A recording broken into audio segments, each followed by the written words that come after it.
Hello there and welcome. This is Mikhail or Michael speaking, and as always, before the video starts, I want to say thank you all who decided to support me financially, be it through Patreon, PayPal, or Super Thanks. I really appreciate your generosity, so thank you friends and have a blessed day. Today's video I will start with Iliman Frontline, to be more precise, with the settlement of Novoselivske. In the last 24 hours, Russians intensified their attacks here. They were attacking to the flank of the settlement in the direction of Berestove, as well as to the south of it in the general direction of Stelmachivka, and as a result of that were able to significantly advance within these fields, threatening operational encirclement of Novoselivske. This successful Russian attack killed two birds with one stone. Not only Russians were able to advance to Stelmachivka, they also forced Novoselivske to be partially encircled, and as recent reports suggest, Ukrainians decided not to risk it and retreated from the settlement. And as of right now, it is being reported that this settlement is under Russian control. Then from here, let's visit Iliman Frontline. Russians did not stop attacking here as well. All throughout last 48 to 24 hours, they were continuously assaulting Ukrainian positions in Serebryansky forest from Dibrova in the direction of Tors'ke, as well as fighting within the settlement itself. There were also reports that Russians were able to penetrate Ukrainian defensive lines here in the direction of Yampalivka and were able to advance and reach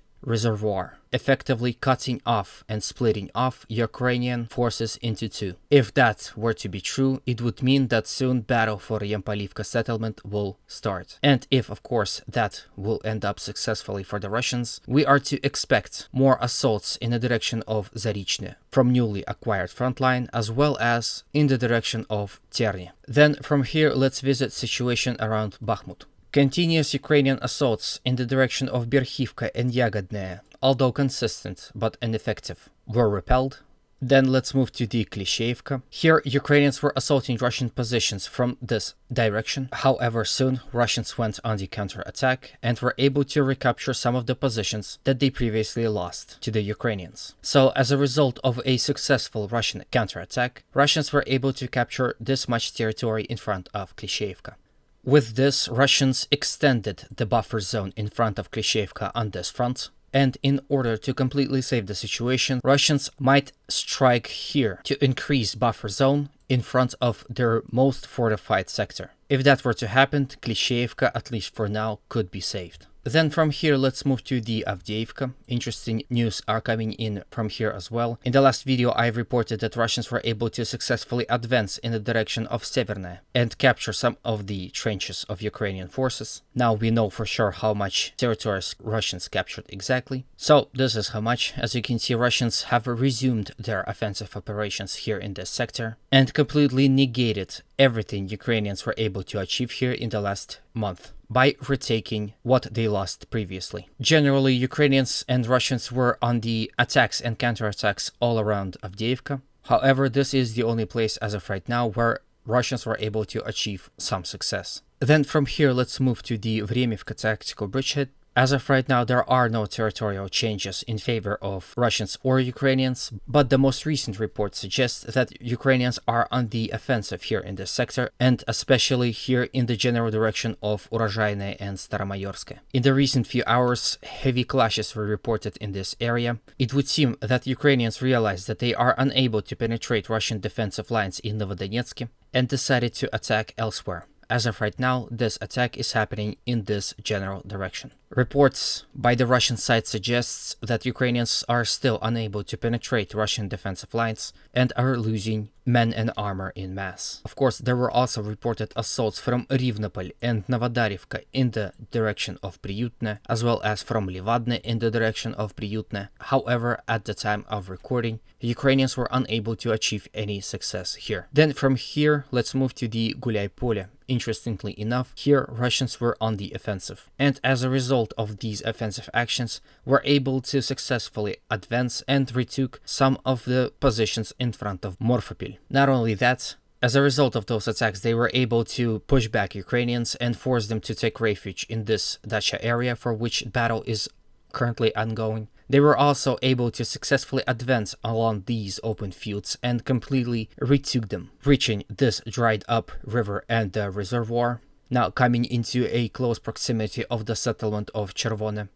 And as I speak, currently fighting here in this sector continues. Here in Gulay Pule, Ukrainians were inconsistent with their attacks, usually striking along this road in the direction of Drozhnyanka and along this road in the direction of Morfopil. But as you can see, Russians were able to execute a offensive operation and at least at the moment gain initiative on this front line. Then from here, let's move to the Arif sector. Here, Ukrainians were continuously attacking from Arikhiv in the direction of Nesteryanka, from Novodanilovka in the direction of Rabotine, and from Molotokmachka in the direction of Novopokrovka. Especially hard they were attacking here. As always, they found a small gap within Russian defensive lines in front of Rabotine and continuously smashed here, but without any success. Attacks near Nesteryanka and Novopokrovka also failed. Then from here, let's move to the situation near Pyatikhatki. Again, recent videos suggest that Ukrainians are still unable to gain full control over the settlement. As soon as they start to advance in the direction of Pyatikhatki, Pyatikhatki is vital for Ukrainians if they want to attack in the direction of Zherebyanki. They are being spotted immediately and Russian artillery starts firing upon them. Recent videos show many destroyed armored vehicles as well as corpses of Ukrainian forces that Ukrainians were unable to recover for weeks. Generally, Russians are able to successfully repel Ukrainian attacks here within this sector. Whenever Ukrainians are starting to mass some of their forces in attempt to advance and attack Russian positions, Russians spot them immediately. For example, here is the video from Gulay Pule sector where Russians were able to spot a group of Ukrainians preparing for an assault and strike them with Solntsepyok or flamethrower system. Here you can see that on this video.